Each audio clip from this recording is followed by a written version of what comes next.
Shalom Bapak Ibu Saudaraku sekalian. Apa kabar pagi siang hari ini? Luar biasa atau biasa-biasa saja? Yang di atas saya gimana kabarnya? Luar biasa, haleluya. Amin. Senang bisa bertemu dengan Bapak Ibu Saudaraku sekalian dalam membagi berkat lewat firman Tuhan untuk siang hari ini. Dan biarlah damai sejahtera kita sekalian dari Allah yang menciptakan langit dan bumi dan yang telah menciptakan hidup kita. Daripadanya lah damai sejahtera itu. Amin. Haleluya. Siapa saudara yang bersuka cita hari ini? Coba lambaikan tangan. Saudara yang siap mendengarkan firman Tuhan, coba lambaikan tangan. Mari kita mau buka hati, pikiran kita dan sendengkan telinga rohani. Karena kita siap diberkati oleh Tuhan. Amin saudara. Haleluya. Hari ini izinkan saya menyampaikan sebuah kebenaran firman Tuhan. Dan saya memberikan sebuah tema, menikmati arti kebahagiaan. Temanya apa saudara? Menikmati arti kebahagiaan.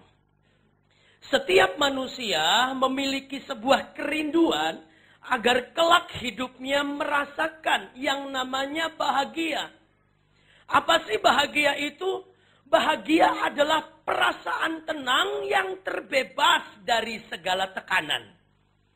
Kalau saudara sadar bahwa semua orang, setiap manusia, baik orang dunia, menginginkan kebahagiaan itu. Namun sampai sekarang pertanyaannya adalah, apakah kebahagiaan itu sudah kita capai? Kita belajar sekolah tinggi-tinggi dengan tujuan untuk mendapatkan skill atau kemahiran khusus dalam bidang kita. Itu sebenarnya juga sebagai penunjang untuk kebahagiaan. Setelah kita studi, akhirnya kita bekerja, mendapatkan hasil dari kerja kita. Dan akhirnya kita bisa beli ini, bisa beli itu. Tujuannya adalah untuk menunjang kebahagiaan. Jadi harta, pendidikan yang kita punya hanyalah sarana untuk menikmati. Dan bukan satu-satunya jalan yang utama untuk mendapatkan bahagia. Betul? Dan akhirnya saudara memiliki kerinduan yang lain. Dia berkembang. Saudara ingin menikah. Akhirnya saudara menikah dengan harapan. Pada saat kita menikah, mungkin pernikahan ini adalah merupakan bentuk kebahagiaan. Jadi raja sehari, mungkin wah enak dikagumi oleh orang. Pengantinnya cantik, pengantin prianya tampan dan dipersatukan oleh Tuhan. Wah rasanya bahagia. Seolah-olah masa itu terbebas dari setiap masalah dan tekanan. Betul tidak? Dan akhirnya kita merasa bahagia. Kita tunggu 1-2 tahun dengan harapan kita punya anak. Dan kalau kita punya anak katanya itu juga penambah bahagia dan sempurnalah keluarga. Ternyata sampai anak 1, 2, 3 juga masih ada masalah. Kalau begitu di mana dong letak masalah itu? Inilah yang akan kita bahas bersama-sama. Menjadi satu berkat yang luar biasa bagi kita sekalian. Yang setuju katakan amin. Mari kita buka di dalam Mazmur 112. Ayatnya yang pertama hingga ayat yang ke-10. Saudara yang pakai kacamata jangan salah kata. Atau jangan salah baca kitab Mansyur ya. Nanti artinya salah lagi. Saudara sudah membukanya? Yang di atas saudara yang bawa Alkitab? Siapa yang bawa Alkitab saudara? Coba angkat Alkitabmu. Yang lain? Semua harus bawa Alkitab kalau datang ke gereja. Karena ini adalah otoritas dan kuasa yang Tuhan berikan buat kita. Amin. Haleluya. Lain kali saudara yang belum bawa, bawalah Alkitab kita. Sudah ketemu, katakan amin. Saya baca ayat ganjil, saudaraku sekalian baca ayat yang genap. Hingga pada ayat yang ke-10 kita akan baca bersama-sama. Demikianlah bunyi firman Tuhan. Bahagia orang benar. Jadi kebahagiaan ini hanya dikhususkan oleh orang-orang yang benar. Orang yang benar artinya orang yang diam dalam pimpinan dan penyertaan Tuhan. Amin. Ya, haleluya. Berbahagialah orang yang takut akan Tuhan, yang sangat suka kepada segala perintahnya. Ayat kedua saudara, iya.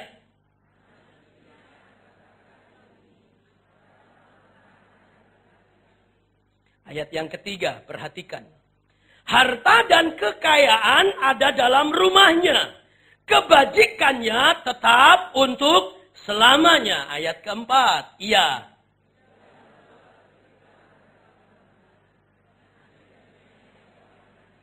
Ayat 5. Mujur orang yang menaruh belas kasihan dan yang memberi pinjaman, yang melakukan urusannya dengan sewajarnya. Ayat 6.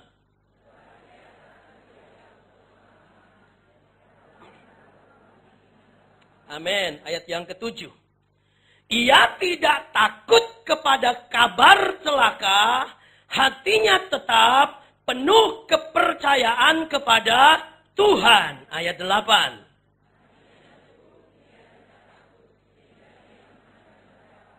Amin. Ayat 9. Ia membagi-bagikan, ia memberikan kepada orang miskin. Kebajikannya tetap untuk selama-lamanya. Tanduknya meninggi dalam kemuliaan. Ayat 10. Iya.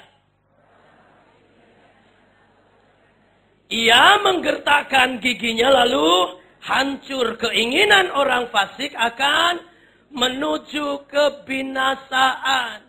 Mazmur 112 ini, saudaraku sekalian, dituliskan oleh seorang pemazmur yang bernama Daud. Bicara tentang Daud, namanya seolah-olah abadi. Kalau saudara hari Natal, nama Daud itu juga disebutkan dalam pujian.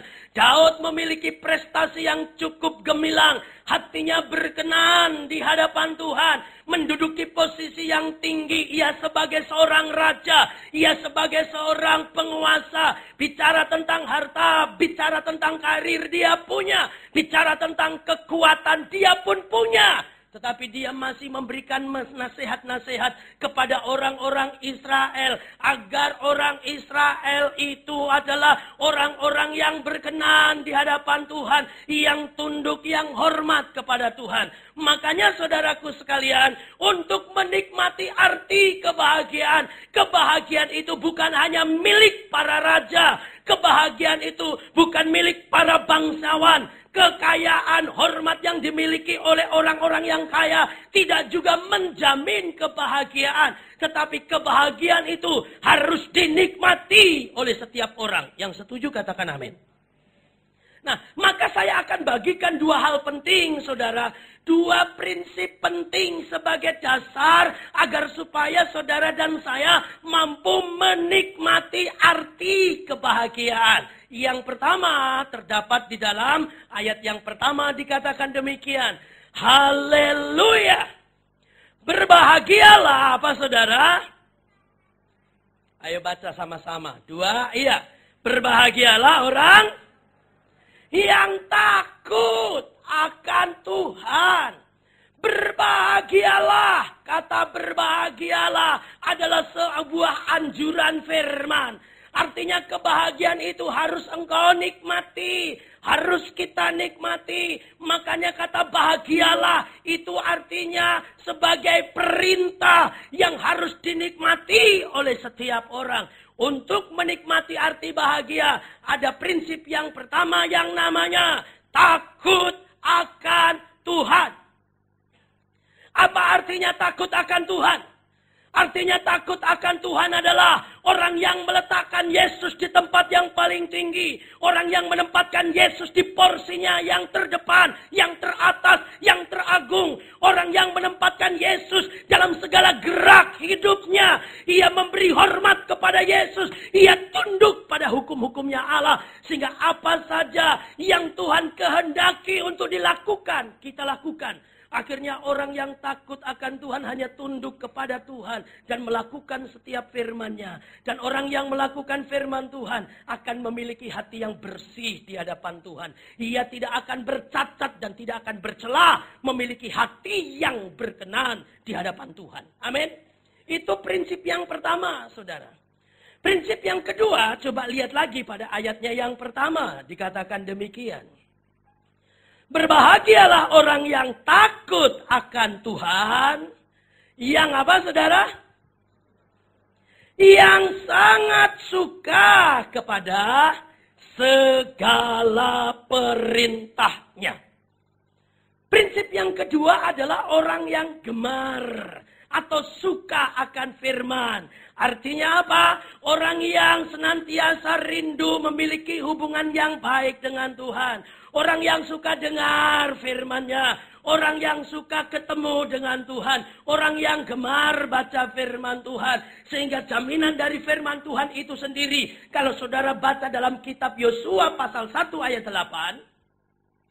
Dikatakan demikian. Orang yang mempercakapkan firman Tuhan siang dan malam dan merenungkannya, ia akan bertindak hati-hati dalam segala jalan hidupnya. Dan apa saja yang diperbuatnya dijadikan Tuhan berhasil dan beruntung. Katakan amin. Berhasil dalam penyertaan Tuhan, dalam kerja kerasnya dia berhasil.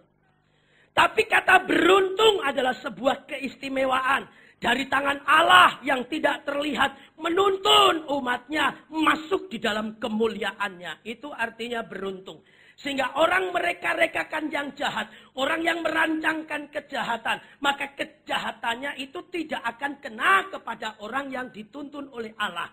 Bahkan di dalam Mazmur 127 jelas, orang benar pada saat dia tidur, tidur pun diberkati oleh Allah. Berkat itu bukan hanya bicara materi, tetapi berkat itu bicara tentang segala eksistensi yang Allah sediakan. Apa yang belum pernah kau kecap, apa yang belum pernah kau lihat, apa yang belum pernah kau rasakan, itu yang akan disediakan oleh Allah. Amin. Haleluya.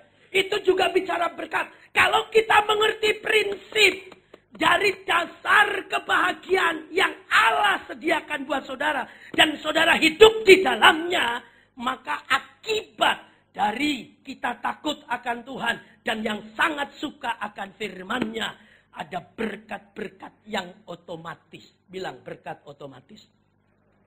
Lebih keras lagi, bilang berkat otomatis. Itu akan Allah sediakan. Haleluya. Yang pertama, berkat apa? Itu yang saya sebut adalah berkat anak cucu. Ayat kedua yuk kita baca sama-sama. 2, iya. Anak cucunya akan perkasa di bumi, angkatan orang benar akan diberkati.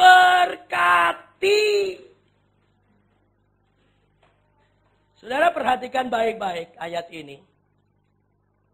Kalau saudara bisa melihat anakmu sukses diberkati, engkau adalah orang yang bahagia, betul tidak? Apalagi engkau bisa melihat generasi selanjutnya, engkau bisa melihat cucumu, itu adalah orang yang berbahagia. Siapa saudara yang sudah punya cucu? Tolong angkat tangan. Saya mau tanya kepada saudara, gimana perasaannya saudara terhadap cucu saudara? Apalagi cucu yang pertama, aduh saudara, itu bisa dimanja. Mana lebih sayang anak saudara atau cucunya? Ada yang banyak mengatakan bahwa dia akan lebih sayang kepada cucunya daripada anaknya sendiri. Kalau anaknya memukul cucunya, dia bilang jangan disentuh cucu saya. Kalau mau sentuh cucu saya, langkai dulu mayat saya. Berarti kalau saudara masih bisa melihat cucumu, anak cucumu berhasil, itu adalah kebahagiaan. Amin. Minimal kebahagiaan dan berkat yang Allah sediakan dalam berkat anak cucu itu ada 3 hal. Yang pertama, kesehatan. Yang kedua, umur panjang. Yang ketiga, berkat kebutuhan hidup. 3 berkat sekaligus dalam berkat anak cucu ini loh saudara. Amin. Betul tidak? Kesehatan saudara jangan